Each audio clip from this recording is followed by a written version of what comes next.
Spy x family के 13वें episode के शुरुआत में हमें बताया जाता है कि इस वार एरा में सारी कंट्रीज एक दूसरे के खिलाफ वार प्लान कर रही है। उन्हीं में से दो कंट्री ऐसे भी हैं जो एक दूसरे को लेकर उलझन में हैं, जिनमें से एक ऑस्ट्रेनिया जो ईस्ट में है और वेस्टेल्स जो कि वेस्ट में है। इसी दौरान ऑस्ट्रेनिया के गवर्नमेंट के लीडिंग फिगर्स पर नजर रखने के लिए वेस्टेल्स ने ऑपरेशन अस्ट्रिक्स मिशन को चालू किया है, जिसे ट्वाइलाइट लीड कर रहा है। जिसके फेज 1 में ट्वाइलाइट ने एक फेक फैमिली को अरेंज किया है, जिसमें एक स्पाई, एक असैसिन और एक टेलीपैथ है जो एक दूसरे से अपनी पहचान छुपा कर रखते हैं, जिनकी वजह से ट्वाइलाइट एडेन स्कूल को इन्फिल्ट्रेट कर पाया। उसी दौरान आन्या ने एक कस्टेला बैच कलेक्ट कर लिया है और अब फेज 2 में डेस्मंड के सोशल गैदरिंग में घुसने के लिए आन्या को 8 स्टेला बैच कलेक्ट करके इंपीरियल स्कॉलर बनना होगा। जिसके बाद कुछ आदमी बहुत सारे कुत्तों को एक वैन में लोड कर रहे थे। तभी न्यूज में दिखाया जा रहा था कि वेस्टेल्स के फॉरेन मिनिस्टर बर्लिन एयरपोर्ट पर पहुंच चुके हैं। वहीं आन्या बहुत जल्दीबाजी में खाना खा रही थी, जो काफी एक्साइटेड लग रही थी। और ऐसा इसलिए है क्योंकि आन्या ने पहला स्टेला बैच जीतने पर ट्वाइलाइट से एक कुत्ता मांगा था, जिसे लेने के लिए ट्वाइलाइट उसे एक पेट शॉप पर लेकर आया है जो उसकी स्पाई एजेंसी चलाती है। लेकिन वहाँ पर उसे एक भी कुत्ता पसंद नहीं आता, तो वहाँ का मालिक कहता है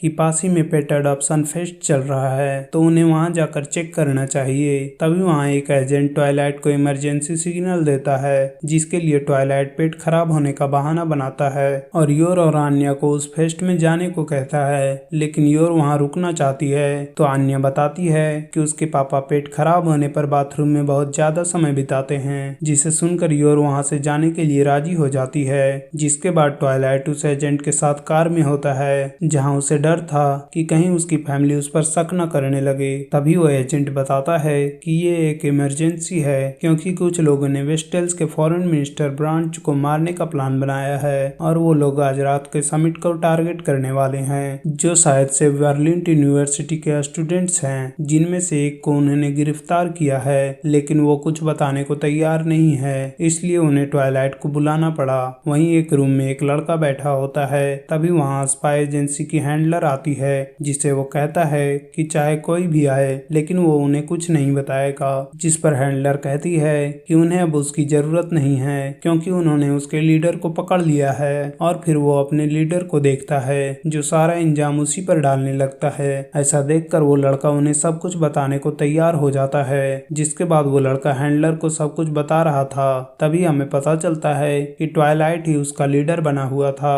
उसी समय हैंडलर उस लड़के से पूछती है कि वो ये असैसिनेशन कैसे करने वाले हैं, जिस पर वो बताता है कि वो कुत्तों पर बम बांधकर इस प्लान को अंजाम देने वाले थे। तभी एक एजेंट कहता है कि उनके लिए ट्रेंड डॉग्स को रोकना काफी मुश्किल होगा, जो ट्वाइलाइट को उन लड़कों द्वारा ऐसा करना इम्पॉसिबल लगता है, क्योंकि एक डॉग को ट्रेन करने के लिए एक मिसाइल जितना पैसा लगता है। जिसके बाद उनके हैंडलर बाकी स्पाई एजेंट्स के साथ मीटिंग कर रही थी, जहां वो टेररिस्ट के अटैक को रोकने के लिए पहली चाल चलने की तैयारी करते हैं। तो ट्वाइलाइट उनसे पूछता है कि क्या वो इस समिट को रोक नहीं सकते, जिस पर वो बताती है कि रूलिंग पार्टी ऐसा नहीं होने देगी और अपोजिशन इससे डर सकते हैं। और फिर वो इस इंफॉर्मेशन को रूलिंग पार्टी में लीक करने को कहती है और ट्वाइलाइट से भी मदद मांगती है। और वो आगे बताती है कि ईस्ट और वेस्ट के रिलेशनशिप एक पतली आइस पर टिकी हुई है, और अगर ये सब इंफॉर्मेशन पब्लिक में लीक हुई तो ये आइस टूट जाएगी और दोनों देशों में जंग छिड़ सकती है, इसलिए उन्हें किसी भी तरह से इसे रोकना ही होगा। जिसके बाद दो आदमी अपने कुत्तों के साथ रोड पर होते हैं, जिनमें से एक आदमी कॉफी लेने जाता है। तभी उनमें से एक कुत्ता कुछ सेंस करता है और दौड़कर एक बच्चे को खींचकर गिरा देता है। लेकिन उसी वक्त एक बोर्ड ऊपर से गिरता है, जिससे वो बच्चा बाल बाल बच गया था।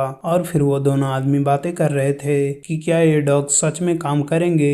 वहीं आन्या बहुत सारे पेट्स को देखकर काफी खुश हो रही थी, तो योर उसे वहां से कहीं ना जाने की सलाह देती है। तभी आन्या बाहर उसी कुत्ते को देखती है जिसने उस बच्चे की जान बचाई थी, और उसके थॉट्स में वो अपनी फैमिली को देखती है, जो वो योर को नहीं बता पाती, और उस कुत्ते के पीछे एक बिल्डिंग में चली जाती है, जहां वो कुत्ता दूसरे कुत्तों के साथ बंधा होता है, जिससे आन्या बात करने की कोशिश कर रही थी। तभी एक रूम में आन्या कुछ लोगों को बात करते हुए सुनती है, जो फॉरेन मिनिस्टर को मारने का प्लान बना रहे थे, जिससे उसे पता चलता है कि वो बुरे लोगों का घर है और डर कर पीछे हटने लगती है। उसी वक्त वो एक आदमी से टकराती है, जो उसे पकड़कर अपने बॉस कीथ के पास पास ले जाता है जो आन्या को मारने वाला होता है। तभी एक आदमी कहता है कि वो बस एक बच्ची है, लेकिन कीथ को डर था कि वो उनके प्लान के बारे में सबको बता देगी। तभी वो सफेद कुत्ता आन्या को बचाने के लिए उनके सामने आ जाता है, जिसे मारने के लिए एक आदमी पाइप उठाता है, जिससे डर कर वो कुत्ता आन्या के पीछे छुप जाता है। वहीं योर आन्या को ढूंढ रही थी, लेकिन वो उसे कहीं नहीं मिलती।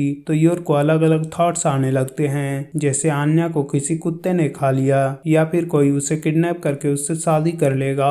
और इन सब बातों से वो काफी घबराई हुई थी। उसी वक्त कुछ एजेंट्स अलग अलग जगहों पर छापा मारते हैं, लेकिन उन्हें कुछ नहीं मिलता। तो उनकी हैंडलर ट्वाइलाइट से पूछती है, तो वो बताता है कि उसे 2 व्हाइट वैन मिला है जो एक टेररिस्ट केविन नोवेल्स के नाम पर रेंटेड है। जिसके बाद वो बताती है कि उसे पता है कि उन्होंने ट्रेन डॉग्स का इंतजाम कहां से किया। और फिर वो प्रोजेक्ट एप्पल के बारे में बताती है, जिसमें एक्सपेरिमेंट की मदद से हाई आईक्यू के जानवर बनाए जाते थे, लेकिन सरकार गिरने पर ये एक्सपेरिमेंट्स बंद कर दिए गए थे, जहां से वो सारे जानवर ब्लैक मार्केट में पहुंच गए और वहां से इन टेररिस्ट के पास। तभी वो कुत्ता आन्या को बताता है कि फोन की घंटी बजने वाली है, और उसी समय फोन की घंटी बजने लगती है, जिससे सब फोन की तरफ डाइवर्ट हो जाते हैं। उसी वक्त वो कुत्ता आन्या को लेकर वहां से भाग जाता है। वहीं फोन पर उन टेररिस्ट को पता चलता है कि उनके हाइडाइट्स को चेक किया जा रहा है और उनका एक साथी पकड़ा गया है, जिस वजह से वो प्लान बी पर मूव करने वाले हैं। तभी कीथ देखता है कि आन्या कुत्ते के साथ भाग गई है। तभी आन्या उस कुत्ते से पूछ रही थी कि क्या वो फ्यूचर देख सकता है, तो उसे लगता है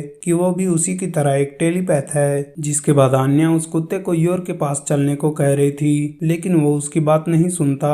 तभी योर आन्या को चिल्लाते हुए देखती है और फिर कीथ आन्या को अपने एक पार्टनर के साथ पकड़ने के लिए जाता है और बाकी टेररिस्ट को अपने डेजिग्नेटेड लोकेशन पर पहुंचने को कहता है और सारे सबूत को मिटा देने को कहता है। जिसके बाद आन्या उस कुत्ते को बहुत तेज दौड़ता देखकर सोचती है कि वो पुलिस ऑफिसर के पास पहुंचकर इस केस को खुद ही सॉल्व कर देगी और वो एक बार फिर से स्टारलाइट आन्या बन जाएगी। लेकिन वो कुत्ता बिल्डिंग का चक्कर लगाने लगता है, जिससे वो दोनों पकड़े जाते हैं और कीथ अपने पार्टनर से आन्या को मारने को कहता है। लेकिन जैसे ही वो आन्या को मारने वाला होता है, तभी और उस आदमी को एक जोर का किक मारती है, जिससे वो आदमी 2-3 बिल्डिंग पर बाउंस करते हुए गिरता है। जिसके बाद योर कहती है कि ये आन्या की शादी करने की उम्र नहीं है। और यहीं पर ये एपिसोड खत्म होता है। तो मिलते हैं नेक्स्ट एपिसोड में। तब तक के लिए like, share, comment and subscribe to my channel. Thank you.